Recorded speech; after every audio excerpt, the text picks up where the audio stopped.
The first wars of awakening are not battles of equal measure. They are demonstrations. Each one is a lesson carved into flesh and stone, teaching the Imperium what it faces. The Necrons do not roar when they descend.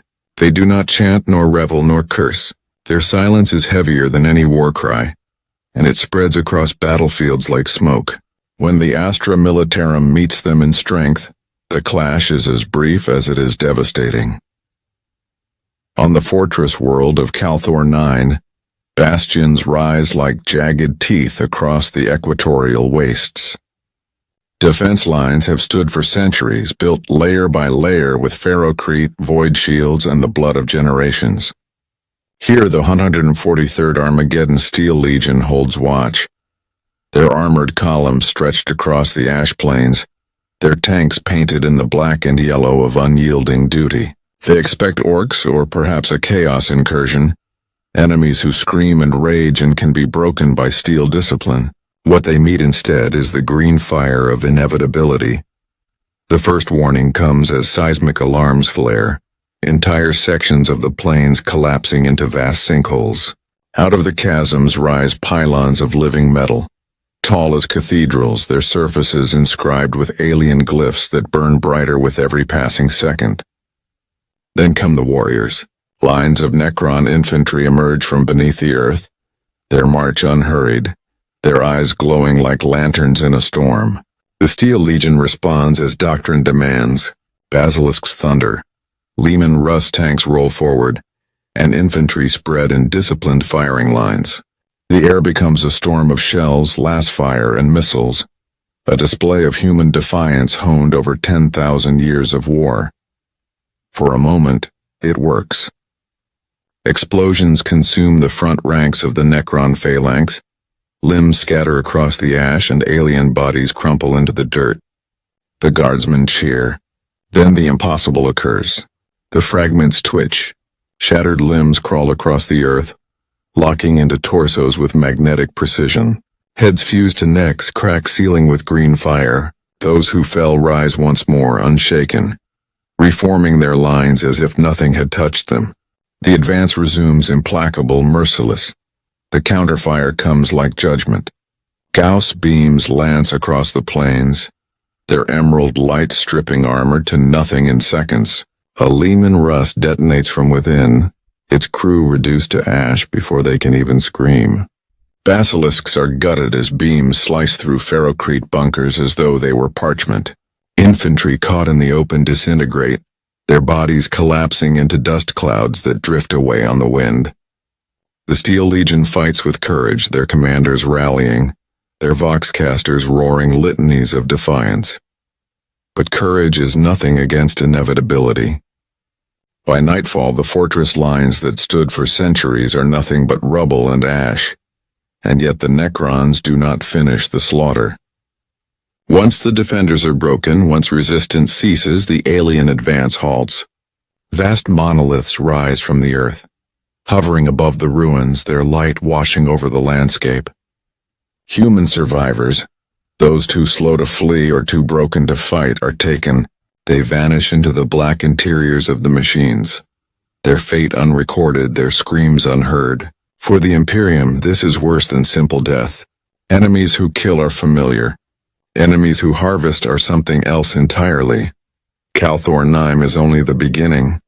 Across Segmentum Obscurus, reports flood in of front lines collapsing in hours, entire garrisons erased before reinforcements can even mobilize. The Cadian Gate trembles not with the roar of chaos, but with the silence of tomb fleets emerging from beneath its worlds. Outposts on the fringes of Ultima vanish without trace, their astropaths consumed by silence before they can cry for aid. Even the Adeptus Astartes, humanity's angels of death, are not immune.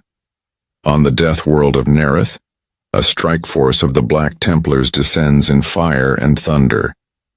They meet the Necrons blade to blade, chainswords roaring, bolters cracking. For hours the night is lit with fire and steel.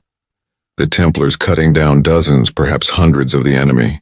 But the dead rise again, warriors dismembered moments before stand anew, their wounds sealing with unnatural light. Even the Templars' valor cannot halt the tide. One by one their champions fall, cut down by weapons that unmake the very flesh they defend. By dawn the strike force is gone. Only their broken war gear remains, scattered across a battlefield that is already being remade, its surface reshaped by alien machines into geometric precision. These are the first lessons the galaxy learns. Numbers mean nothing. Courage means nothing. Even the Emperor's chosen cannot halt what rises.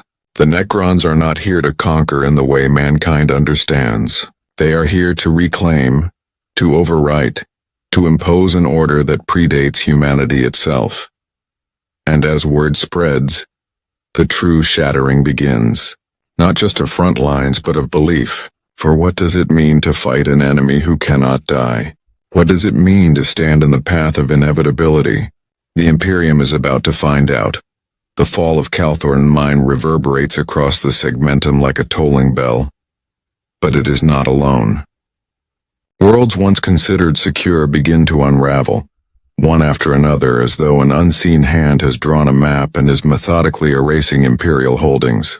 Administratum scribes desperately attempt to chart the losses, their quills scratching across parchment as ink blurs into panic. Each report is stamped with denial, each stamped denial buried beneath the next, yet the pattern continues to spread. Those who live closest to the front know that the maps no longer matter. The galaxy itself is changing. The Adeptus Mechanicus feels the weight of it first. Explorator fleets return maimed, their data corrupted, their priests driven to binary lamentations. Machine spirits scream within their engines, their cores corrupted by signals that cannot be purged. On the Forge world of Lithus, a Skitarii cohort is deployed to investigate a sudden energy surge in the polar wastes. They march with precision, cybernetic limbs clattering, galvanic rifles raised in perfect discipline. Hours later, their transmissions vanish. When recovery teams arrive, they find nothing but silence and fields carved with geometric precision, glowing veins running like circuitry beneath the snow. Not even scrap remains of the Skitarii. To the Mechanicus, this is not merely loss, it is insult. Knowledge devoured, faithful soldiers erased, machine spirits stolen. Yet their vengeance is empty. For every fleet they send, only silence returns. The Adeptus Astartes fare little better. Chapters forged in 10,000 years of defiance discover that their legends mean nothing against foes who do not bleed, who do not fear. The Imperial Fists, bastion builders of Terra itself, deploy strike forces to halt a Necron advance on the mining world of Varath. They construct defenses with their usual mastery, bunkers reinforced with ceramite, kill zones planned with perfect geometry. When the Necrons arrive, the Fists unleash devastation. Bolter fire scythes down the first ranks. Crack missiles scream into hovering monoliths. Power fists crush skulls of living metal. But for every enemy shattered, another rises. Warriors fall, reform, and march again. Monoliths absorb missile fire without flinching, their black hulls glowing brighter with every impact. Hours into the battle, the bastions themselves crumble, their foundations eaten away by tremors that come not from above but from beneath. The Fists fight to the last man, their courage beyond question. Yet courage is not enough. When Imperial reinforcements arrive, they find only empty bunkers and fields glowing with emerald veins. No bodies, no debris, nothing but silence. Among the Astra Militarum, despair grows like rot. Whole regiments vanish in their first engagements, consumed by weapons they cannot resist. Veterans whisper that laser guns are useless, that even plasma scorches only delay the inevitable. Heavy artillery, the pride of human industry, shatters against alien hulls as if striking the void itself. Officers enforce discipline with bolt pistols to the skull. But even execution cannot banish the truth from the ranks. This enemy cannot be fought as others have been. Their soldiers do not bleed, their machines do not falter, their fleets rise not from the void but from beneath the very ground upon which men stand. Yet the Imperium is not without defiance. Even as sectors crumble, even as High Lords deny, the spirit of resistance flickers. On the hive world of Dravonis, guardsmen fight street by street against advancing phalanxes, barricading hab blocks with their own dead, firing until their last packs burn out. For 3 days they hold.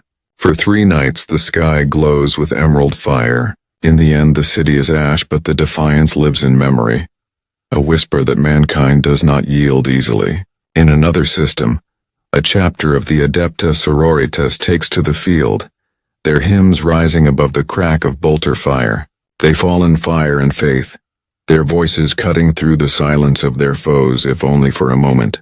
These sparks are brief, but in a galaxy drowning in inevitability, even sparks matter. Still, the front lines continue to break.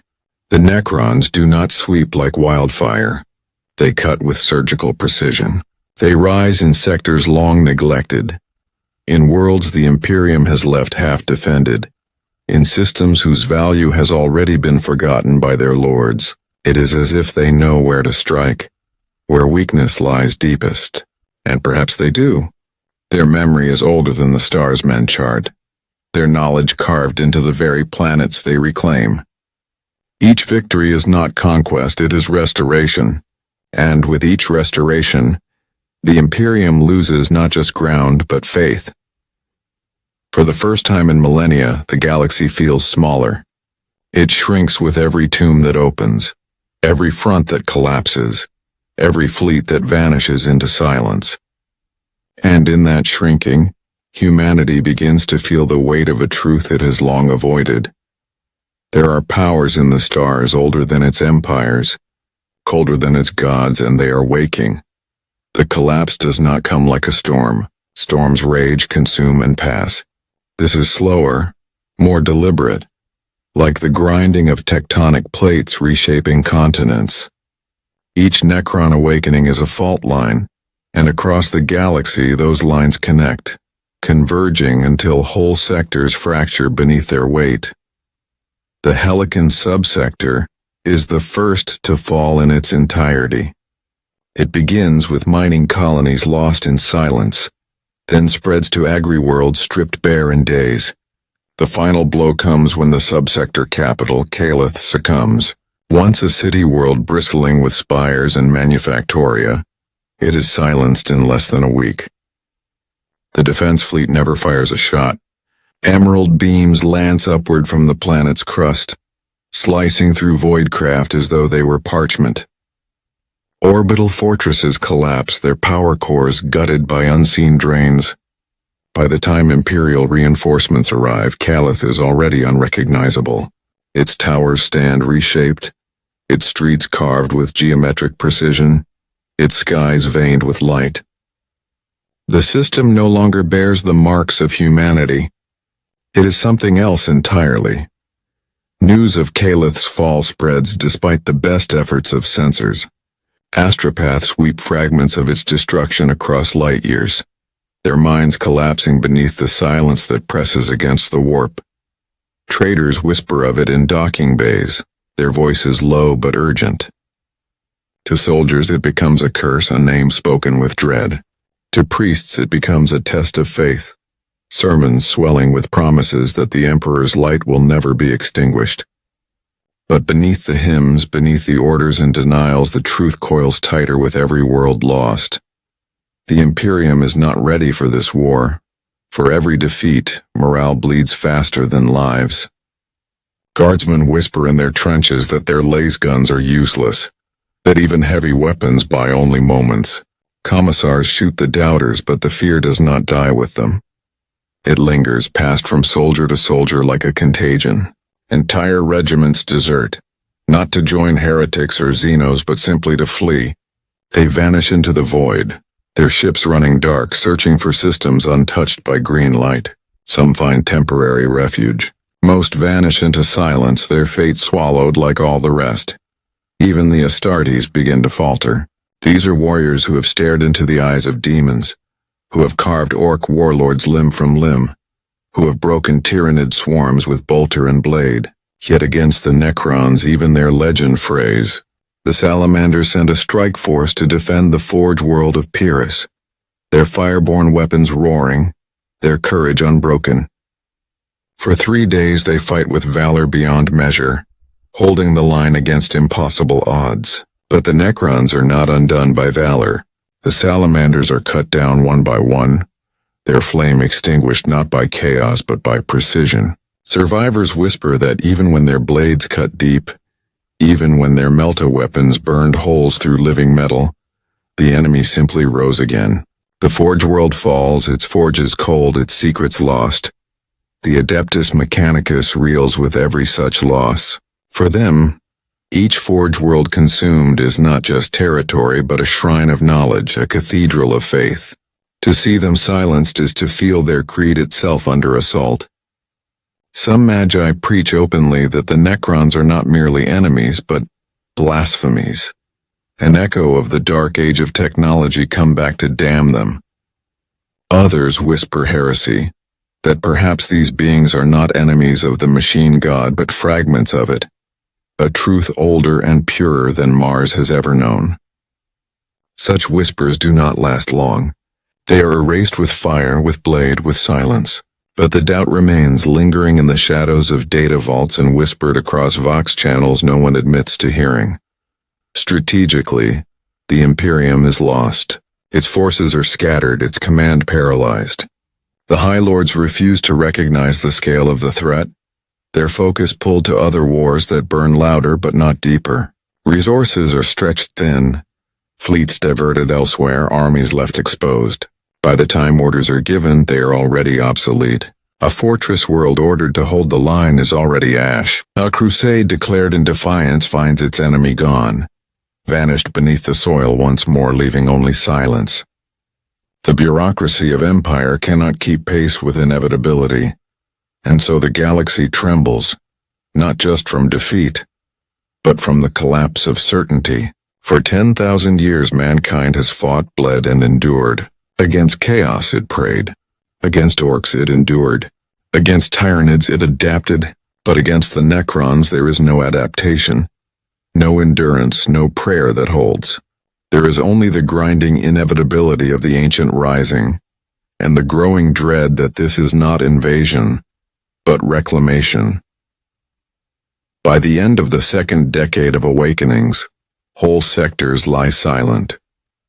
Maps are rewritten daily, each one marked by more voids, more absences, more silence. It is no longer a question of whether the Imperium can win. It is a question of how long it can delay the end.